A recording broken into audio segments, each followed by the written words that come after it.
Hello students, hope you are doing well. I will be your teacher for this lecture. So in this particular lecture, we will cover the topic haloalkanes and haloarenes and the subtopic is problem solving. तो हमें यहाँ पे problem solving का question करना है एक.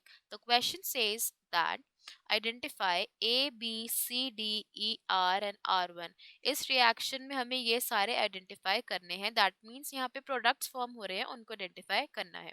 तो चलिए सबसे पहले हम निकालते हैं for A.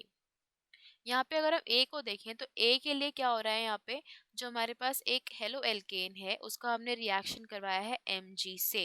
तो देखिए Br है, Mg है, यहाँ पे मेटल से रिएक्ट करवाया है ब्रोमो एल्केन का. तो क्या फॉर्म होता है, Grignard reagent. Let us right here, यहाँ क्या फॉर्म होगा, Grignard reagent is form. Grignard reagent is form इस तरीके से. तो ग्रिग्नार्ड रिएजेंट हमारे पास फॉर्म हुआ है. उसके लिए क्या करना पड़ेगा हमें, यहाँ पे ग्रिग्नार्ड रिएजेंट का स्ट्रक्चर बना लेते हैं. क्या बनेगा हमारे पास, this is actually the Grignard reagent that is form. तो ए हमारे पास क्या होगा, ग्रिग्नार्ड रिएजेंट.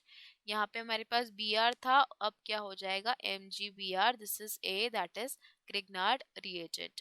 अब हमें निकालना है फॉर बी. तो देखिए अगर हम रिएक्शन को देखें तो बी में क्या हो रहा है, सिंपली ए जो हमारे पास बना है उसका हाइड्रोलाइसिस. तो जब ग्रिग्नार्ड रिएजेंट का हाइड्रोलाइसिस करवाते हैं तो हमारे पास क्या बनता है, MgBr एलिमिनेट हो जाता है और एल्केन बनता है. यहाँ पे लिख लेते हैं बी के लिए क्या करना है, हाइड्रोलाइसिस ऑफ ए. ए क्या है, ग्रिग्नार्ड रिएजेंट है. ग्रिग्नार्ड रिएजेंट का हम क्या करेंगे, hydrolysis. Let us see the reaction. यहाँ पे चलिए ये हमारे पास ग्रिग्नार्ड रिएजेंट था, इसमें Mg एलिमिनेट हो जाएगा और क्या रह जाएगा, खाली ये हाइड्रोकार्बन. Mg एलिमिनेट हो जाएगा और क्या रह जाएगा, hydrocarbon. So this is be a hydrocarbon. तो ए और बी हम निकाल चुके हैं. अब हम चलते हैं सेकेंड रिएक्शन पे. तो सेकेंड रिएक्शन में हमें क्या निकालना है, फॉर आर. एक तो R निकालना है और एक C निकालना है, R एंड C. तो देखिए हमारे पास जो क्वेश्चन है वो क्या है, हमारे पास RBr है. यहाँ पे RBr. RBr क्या होना चाहिए, जिससे हम अगर रिएक्शन करवाएं यहाँ पे प्लस Mg से, तो यहाँ पे in the presence of dry ether, ठीक है, यहाँ पे क्या है हमारे पास C. और जब C का हाइड्रोलाइसिस कराया है तो हमारे पास क्या आया है, CH3 CH CH3. और D कौन सी पोजीशन पे, D आइसोटोप होता है हाइड्रोजन का. तो ये हाइड्रोलाइसिस ही हुआ एक तरीके का. तो यहाँ पे इस रिएक्शन में अब हमें क्या करना है आगे, देखिए यहाँ पे जो प्रोडक्ट फॉर्म हुआ है वो यहाँ पे D इस पोजीशन पे लग रहा है. हमें पता है जब नॉर्मल हाइड्रोलाइसिस होता है तो H ऐड होता है, पर इसमें क्या ऐड होगा, D. तो इस तरीके से ये रिएक्शन, यहाँ पे जो हमारे पास हाइड्रोकार्बन होगा, डेफिनेटली जो स्टार्टिंग मटेरियल है R वो भी इससे रिलेटेड ही होगा. दिस विल बी R, यही तो R होगा हमारा जहाँ पे D ऐड हुआ है. तो R हम किस तरीके से बनाएंगे, व्हाट इज R, R क्या होगा, CH3 CH CH3. और एल्काइल हेलाइड है तो हम इसको पूरा किस तरीके से बनाएंगे, यहाँ पे CH3 CH CH3. देखिए सेकंड पोजीशन पे D ऐड हुआ है तो Br भी कौन सी पोजीशन पे होगा, सेकंड पोजीशन पे. So this is actually R. R.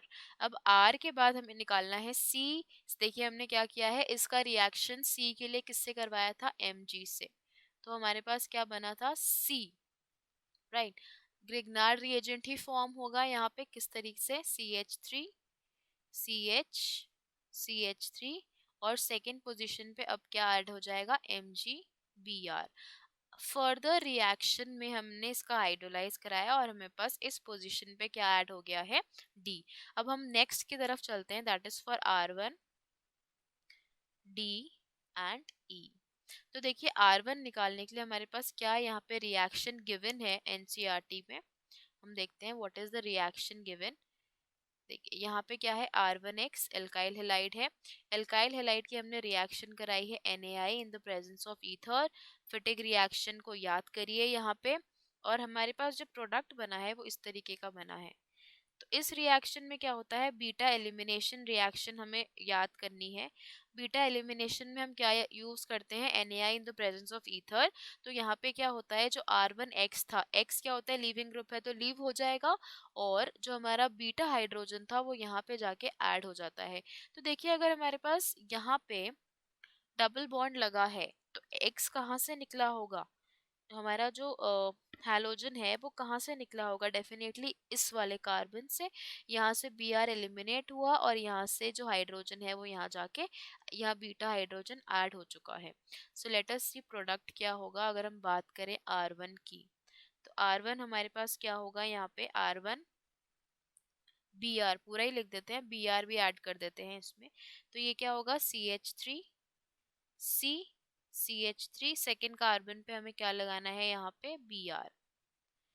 अब देखिए आगे D के लिए क्या करना है, D के लिए हमने इसका रिएक्शन किससे करवा दिया, Mg से। अगेन यहाँ पे क्या फॉर्म होगा, ग्रिग्नार्ड रिएजेंट, क्या होगा CH3 C MgBr, और यहाँ पे क्या ऐड किया है CH3 CH3। इस तरीके का हमारा प्रोडक्ट है। ये क्या हुआ, D, this is actually R D. अब देखिए ई फॉर्म करने के लिए इन्होंने क्या किया है, इसका करा दिया है हाइड्रोलाइज्ड। अगर आप इसका हाइड्रोलाइजेशन करवाओगे या इसको हाइड्रोलाइज करवाओगे तो क्या बन जाएगा, डिजायर्ड एल्केन, CH3C MgBr क्या हो जाएगा, एलिमिनेट, और यहाँ पे क्या ऐड हो जाएगा, H, this is our desired product. इस तरीके से हमारे सारे जो रिएक्टेंट्स हैं वो रिएक्ट करके प्रोडक्ट बना रहे हैं, और हमने सारा पता कर लिया है कि कौन सा प्रोडक्ट क्या है, A, B, C, D, E, R and R1. Hope you understood the explanation. Thank you.